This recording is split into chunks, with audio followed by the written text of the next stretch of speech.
What is the number one thing that causes you to hit more bad shots than anything else? And I think it comes down to one thing primarily, and that is tension. When you have tension, unnecessary tension in your system when you're swinging, it destroys your timing. The two T's, tension, timing.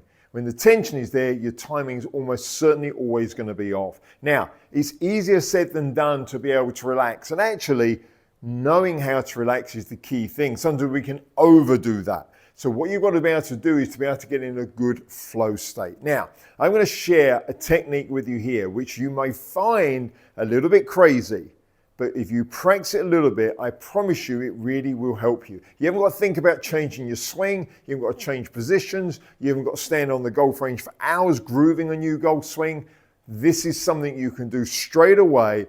I encourage you to practice it, first of all, nice and easy, with an iron, with a wedge, something like that, and then gradually build up. Because no matter what shots we face on the golf course, whether they're treacherous ones over water, whether they're simple ones, sometimes we just have those days where we feel tight. So here is how it works. And by the way, I did this exercise many, many years ago with a player on the European Tour who was having a hard time. He was overthinking, getting tight, getting anxious. We did this movement practice, this exercise, and he was able to release all the unnecessary tension and had a run of 7 beautiful weeks, winning a lot of money and keeping his card for the following year on the European Tour. What was the European Tour then?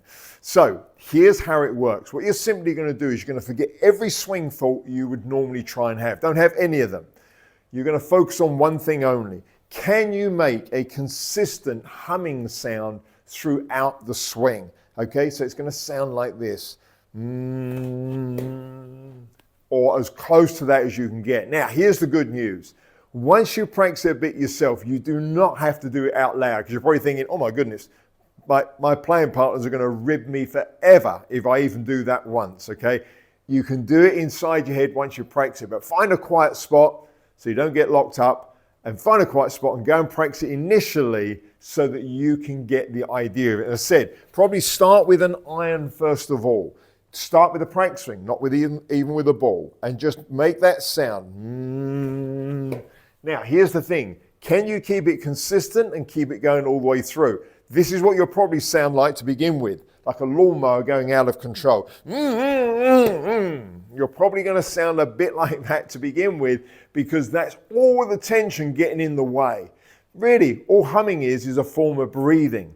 If we can't breathe and relax during something, we're going to be uptight. So practice it without a ball initially until you can get to the stage where you can get at least fairly smooth and keep it going until the end of the swing. Once you've done that, then you can start to brave it a little bit when you're out playing. And then you can do it inside your own head. Now, I will do it out loud for the purpose of the exercise here, but eventually you don't need to do that. So forget every other swing thought and just focus on the humming. And that was a little bit shaky, wasn't it, Impact? I felt a bit of pressure there. Tighten up a bit and you felt it go as I hit the ball. Eventually, though, you'll get it smoother and smoother and smoother. I don't know where that ended up. It wasn't too bad. Practice it. It's a very simple thing to do. Then eventually, I said, you can do it inside your own head. Practice it in your garden if you've got the opportunity to do that. Learn to do it. Find out where you're tight. You'll feel it. And eventually, with a bit of practice, you'll start to let that go. I promise you, mastering that is probably going to do more for your golf game than trying to master a swing position that maybe you've been trying to do for a long time. Have your own swing, but make sure it's relaxed enough that the timing is good. Remember, get rid of the unnecessary tension, your timing will improve. Hope you found that useful. As always, if you have any comments, especially after this one, go ahead and share them. I'll be happy to reply.